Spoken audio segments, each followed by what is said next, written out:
Assalamualaikum warahmatullahi wabarakatuh. Selamat malam minggu dan salam sejahtera untuk kita semua. Apa kabar semuanya, Bapak, Ibu, dan teman-teman? Alhamdulillah luar biasa sekali semangat malam ini ya.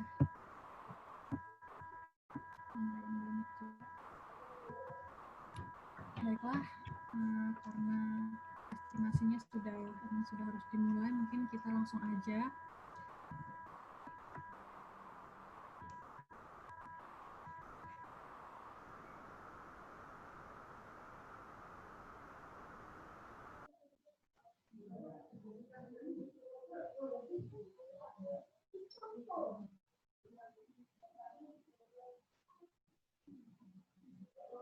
Bunda kita, Ibu Darmawati SPD MSI, selaku founder komunitas Juru Cerita. Suaranya kecil, Rik. Bantu besarin ya. Dengarnya kecil. Tes. Udah punya. Saya ulangi ya. Yang terhormat Bunda kita Ibu Darmawati SPD MSI selaku founder komunitas Juru Cerita, serta teman-teman yang menyempatkan waktunya untuk join dalam agenda seminar online kita dengan tema menambah wawasan dan keahlian dengan berliterasi di masa pandemi.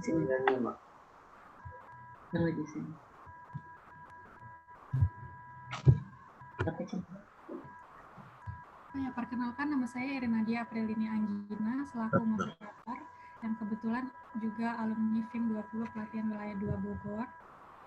Nah, Bapak Ibu, sesuai dengan tema kita yang berkaitan dengan pandemi atau bisa dibilang wabah penyakit global yang sedang kita alami saat ini.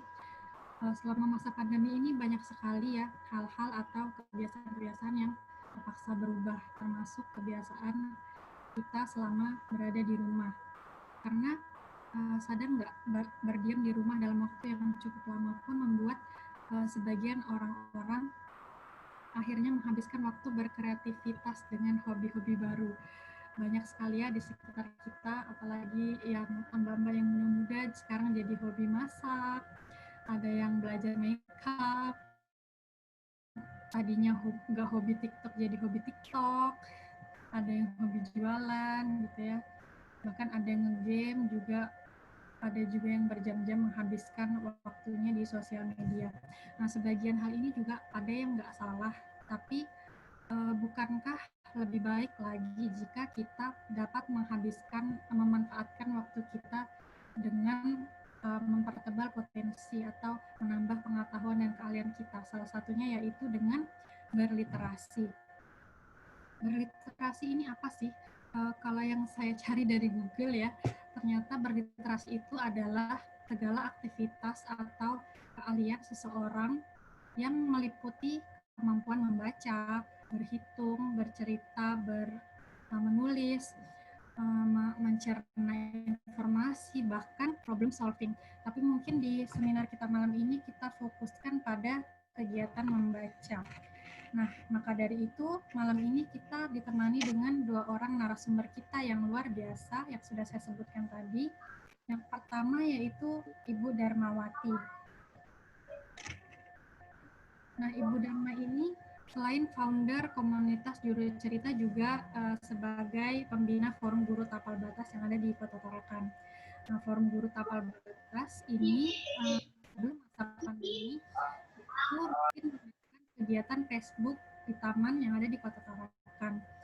Facebook ini kepanjangannya Pesta Buku. Jadi mereka biasanya tiap minggu mengadakan lapak buku di taman dengan berbagai genre agar memudahkan akses atau agar memudahkan orang untuk membaca secara umum dan secara terbuka. Nah, akan tetapi dengan adanya wabah COVID-19 ini, seperti yang kita tahu ya, dan juga untuk keselamatan kita dan keamanan kita, ada beberapa peraturan-peraturan yang akhirnya mengakibatkan aktivitas-aktivitas publik dibatasi. Taman-taman juga banyak yang ditutup, dan menurut saya ini cukup menjadi penghalang untuk kita menambah wawasan di luar rumah.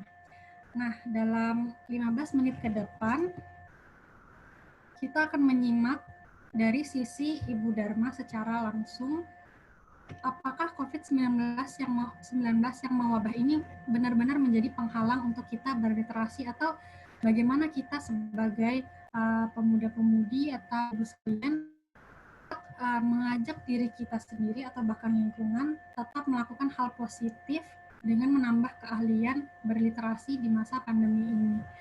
Mungkin langsung aja Ibu. Terima kasih Erin.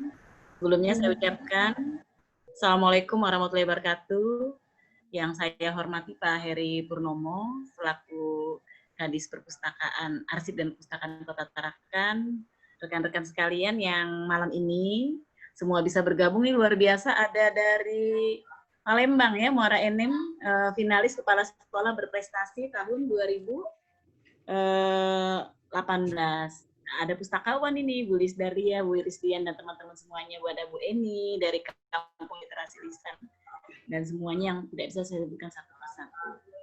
Jadi begini, Erin dan teman-teman, saya hanya ingin menceritakan beberapa hal praktik baik saja, bahwa kegiatan berliterasi itu adalah sebuah kegiatan yang bisa dilakukan dalam kondisi apapun. Dalam kondisi pandemi, tidak pandemi, dimanapun. Karena yang kita lakukan, seperti kata Erin tadi, literasi itu terutama untuk kegiatan membaca itu bisa dilakukan meskipun kita berada di rumah, ya, meskipun kita saat ini kata anak muda lagi gabut, nggak ada kerjaan, tetap bisa kita lakukan di rumah. Nah, kegiatan pandemi ini, musibah pandemi ini, kalau menurut saya bisa kita ambil positifnya, ketimbang kita mengeluhkan tidak bisa keluar, tidak bisa ketemu teman-teman, mengurangi aktivitas di luar rumah, kita bisa banyak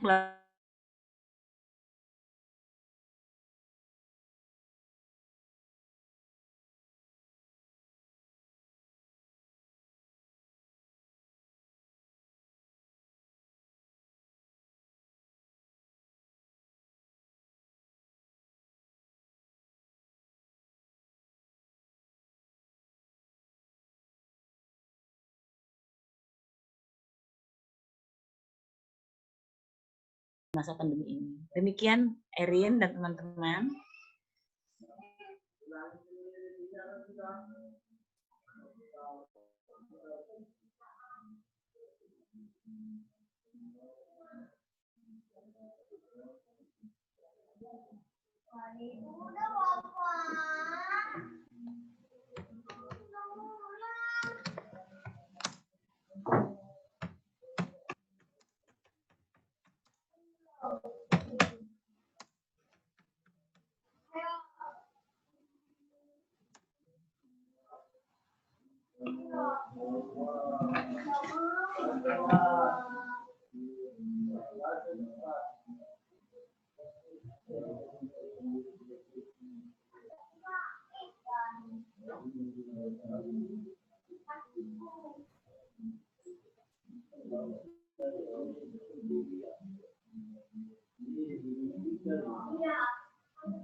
Erin, suaranya masih ini, masih di mute, nggak keluar suara Erin.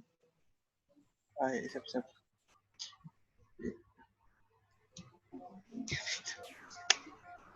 Yes.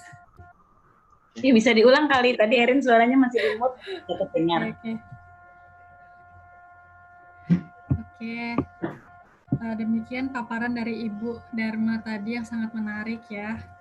Jadi meskipun di rumah kita masih tetap berliterasi, seperti membentuk grup diskusi, bahkan juga menulis gitu ya Bu ya. Iya. Kemudian selanjutnya selain dari aktivis-aktivis pegiat literasi seperti yang Ibu paparkan tadi, kita tentunya juga memerlukan peran dari pemerintah agar kegiatan membaca ini tetap ramai dilakukan masyarakat meskipun berada di rumah. Apalagi dalam keadaan seperti ini kita tidak tahu akses-akses di luar seperti perpustakaan itu tetap dibuka atau bagaimana, kan kita tidak tahu. Nah, mungkin dalam beberapa menit kemudian Bapak Heri sebagai Kepala Dinas Arsip dan Perpustakaan Daerah bisa memberikan pandangan kepada kita mungkin tentang bagaimana peran pemerintah dalam meningkatkan minat baca. Jadi ambilkan foto ya dari sana kalau lagi membuat. Ya. Minat baca atau literasi sebagai sumber wawasan dan pengetahuan dalam masa pandemi ini. Kepada Bapak Heri bisa saya persilakan. Bismillahirrahmanirrahim. Assalamualaikum warahmatullahi wabarakatuh.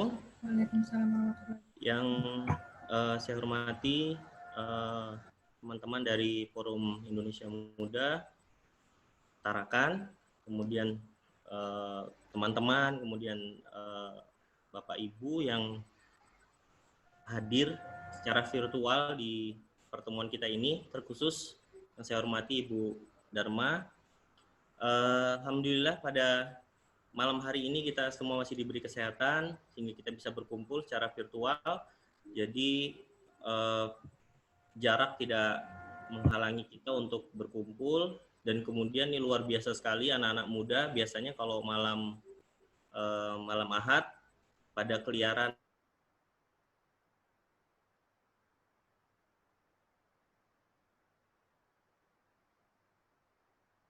pertama saya ingin menyampaikan dulu bahwa 5 tahun yang lalu di World Economic Forum ada 6 penguasa literasi dasar yang harus dikuasai oleh masyarakat, yaitu yang pertama literasi baca tulis. Itu seperti yang kita ketahui bahwa literasi baca tulis ini merupakan literasi dasar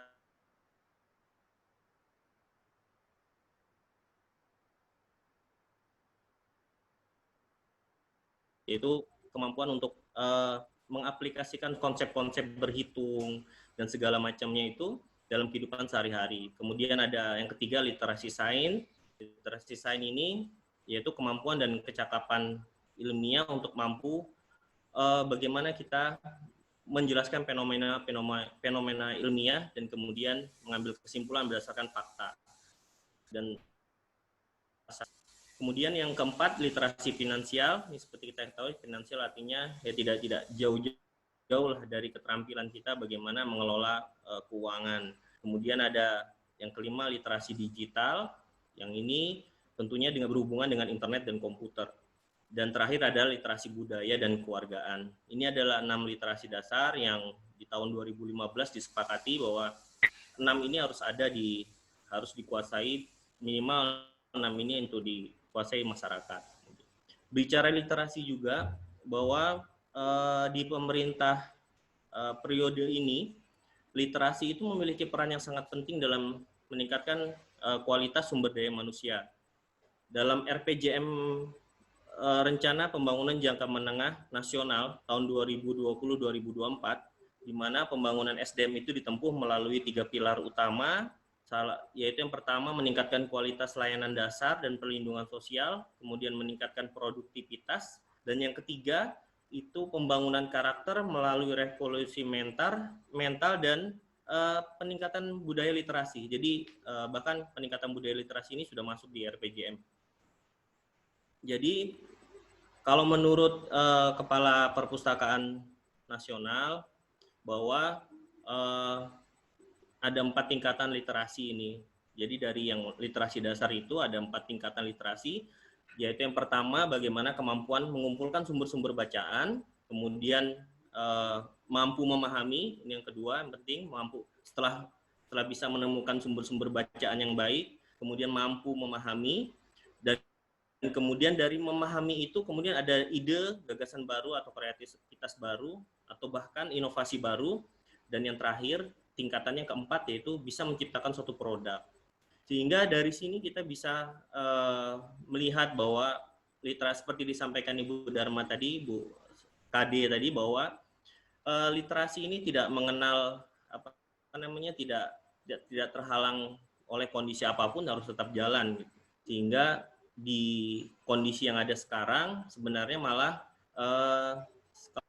kalau saya sih melihatnya bahwa orang-orang semakin kreatif, kemudian bahkan ketika COVID ini selesai akan muncul nanti dokter-dokter dalam bidang COVID-19, yaitu karena kita ini sudah bahan bacaan kita sangat banyak sekali, masyarakat sudah pintar-pintar dari WA group, dari sumber-sumber macam-macam, sehingga semua sekarang sudah sangat ahli sekali, mengalahkan dokter-dokter yang puluhan tahun, yang bertahun-tahun belajar. Ini kita sudah semakin ahli.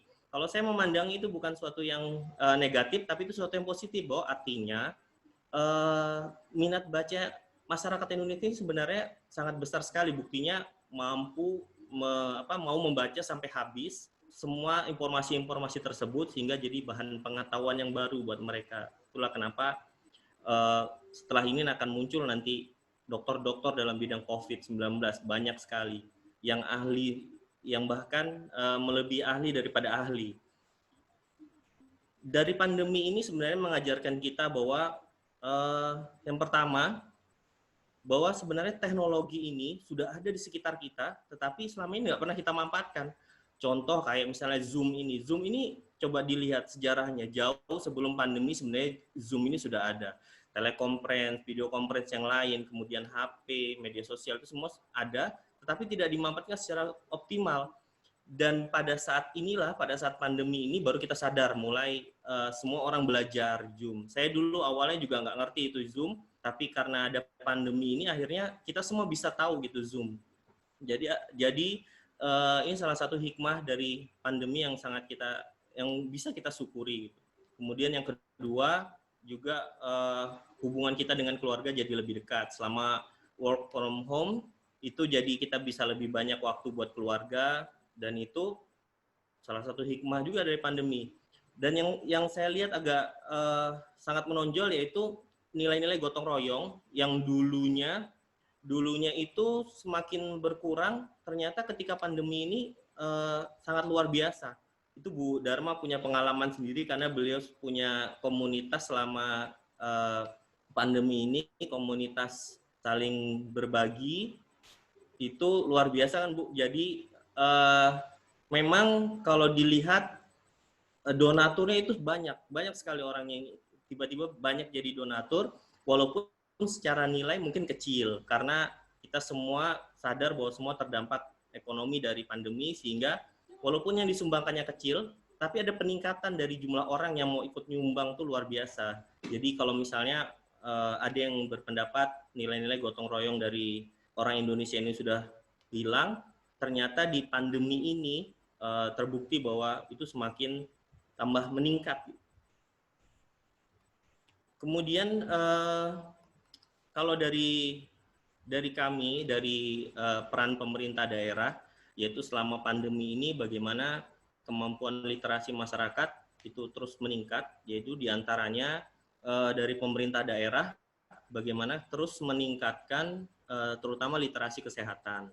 Karena literasi kesehatan ini sangat penting, itu yang utama, bagaimana peran pemerintah daerah ini sebagai public education bagi masyarakat, bagaimana mendidik masyarakat, yaitu dengan kampanye-kampanye. Jadi ketika pandemi ini banyak video-video kampanye tentang COVID dibuat, kemudian poster-poster, dan di situ juga peran dari kami di perpustakaan daerah, kami juga ikut membantu Dinas Kesehatan dan merupakan bagian dari gugus tugas COVID-19 di Kota Tarakan, bagaimana kita terus untuk mengkampanyekan bagaimana menghadapi COVID-19 ini.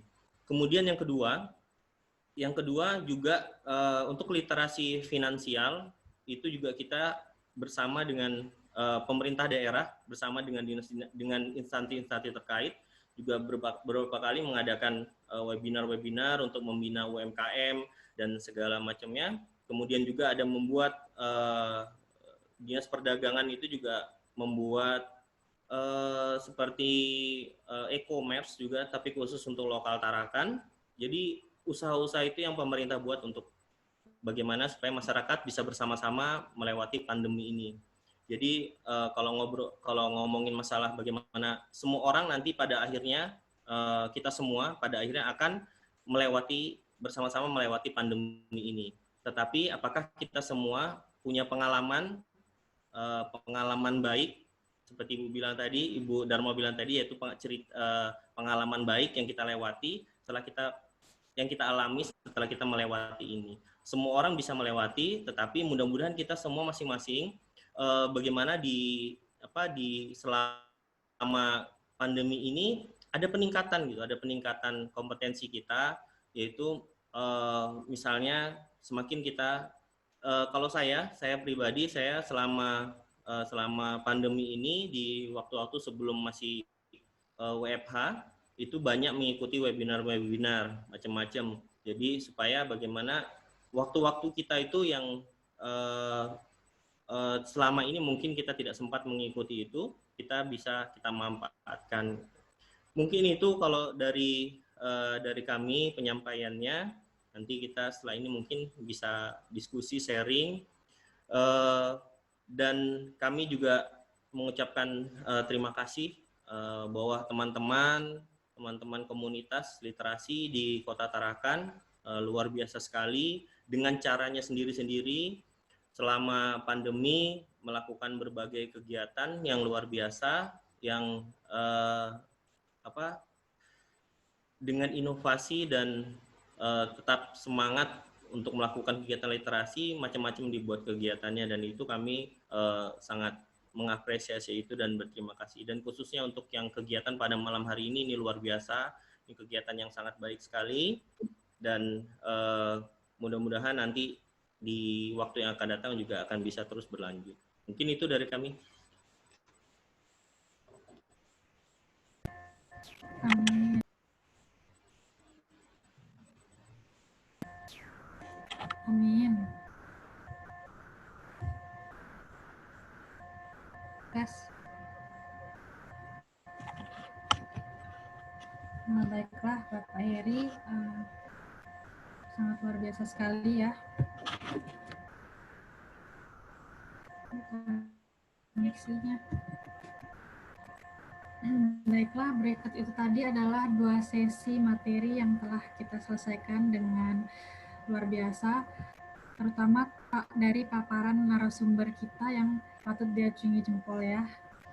Mungkin silent applause dulu kali ya, teman-teman. Ya, setelah ini mungkin saya langsung akan buka sesi tanya jawab dengan aturan mainnya. Bagi yang ingin bertanya, silakan gunakan tombol raise hand. Saya selaku moderator akan memilih beberapa yang ingin bertanya. Nanti Bapak Ibu bisa silakan menyampaikan pertanyaannya sendiri, diawali dengan menyebutkan nama, domisilinya, dan ingin bertanya ke narasumber yang mana. Dan sistemnya satu pertanyaan langsung dijawab gitu aja ya. Kepada Bapak Ibu narasumber, mohon izin apakah sudah siap dengan pertanyaan? Siap, Kak Erin. Siap.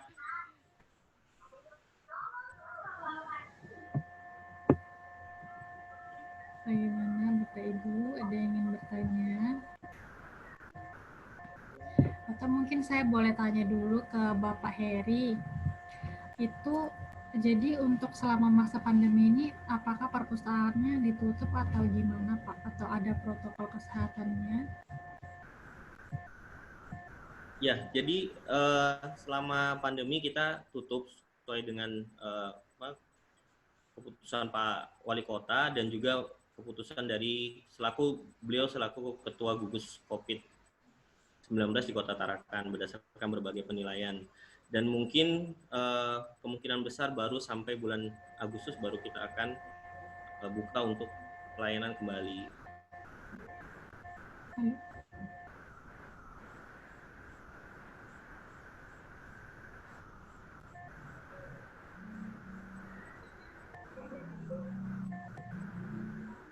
Tes. Ya mohon maaf ya, ini koneksinya putus-putus. Teman-teman yang lain ada yang mau bertanya, silakan. Kita menunggu pertanyaan. Oke, Arafa ya. Saya unmute. Baik, terima kasih. Assalamualaikum warahmatullahi wabarakatuh. Selamat teman-teman. Perkenalkan, saya Arafan Ridaya, domisili saya di Tarakan. Saya ingin bertanya kepada dua narasumber, Bapak Heri dan juga Ibu Dharma. Untuk yang pertama, ini agak sedikit curhat nih. Jadi selama di masa pandemi ini kan memang millennials, tidak sedikit dari millennials mengadakan misalnya seperti webinar dan lain sebagainya. Tapi bagaimana dengan teman-teman yang mungkin memang terdampak COVID gitu dan tidak bisa ibaratkan sering-sering mengikuti webinar. Adakah tips dan trik menjaga niat ataupun memperkuat literasi selama masa pandemi ini? Kemudian pertanyaan kedua kepada Bapak Heri, apa sih tantangan-tantangan yang memang benar-benar agak sulit dan memang sangat polemik banget selama tetap mempertahankan budaya literasi di tengah pandemi ini? Bagaimana dari pandangan pemerintah sendiri? Terima kasih. Kepada Bapak Ibu narasumber, saya persilakan. Siapa dulu, Erin? Ibu Dharma atau Pak Heri? Erin? Ibu dulu. Ya, boleh. Kak Ara ini Kak Ara apa? Kak Ara panggilannya. Kak Ara, Ibu minta diperjelas. Tadi Kak Ara pertanyaannya itu apakah untuk yang tidak punya jaringan atau yang memang malas mengikuti webinar? Karena pasti treatmentnya kan berbeda. Ada yang memang sengaja tidak mau, apa solusinya, atau memang teman-teman kita yang memang tidak punya jaringan atau tidak punya data gitu. Mau diperjelas dulu, Ara? Baik, Ibu, biar jelas, kalau boleh dua-duanya deh. Gimana treatment untuk yang satu dan yang satu? Biar komplit, Bu. Terima kasih. Iya, Ara. Saya surprise ya, malam ini saya ini jadinya ini nih, jadi kayak reuni. Ini ada Kak Runi dari Palu. Hai Kak Runi. Ada Kepala Sekolah SDA Rayan. Kak Runi lama banget nggak ketemu. Ada Ketua FGTB Kak Sapri. Jadi gini, Kak, tidak semua orang suka ikut webinar. Mungkin bukan tidak suka, tapi karena punya beberapa alasan gitu ya. Beberapa alasan mungkin tidak ada waktu dan sebagainya gitu. Nah, kalau menurut saya itu kan pilihan ya. Mau menambah potensi diri itu pilihan gitu. Nah, kalau menurut saya mau yang usia milenial, mau yang usia kolonial kayak saya dengan Bu Wilis ya. Itu main-main ya. Semua kan kena dampaknya dan semua kita itu jenuh gitu. Nah, jadi kita harus produktif karena kita sudah mengaku sebagai orang yang literat gitu ya. Jadi kita harus produktif. Tetapi kalau kita tidak mau ikut webinar itu pilihan, hak gitu ya. Tapi kalau saya memilih selektif untuk ikut webinar, tidak semua saya ikuti. Solusinya untuk bisa meningkatkan kapasitas diri, kalau menurut saya tidak bisa ditawar gitu. Kita harus senang membaca gitu, suka membaca.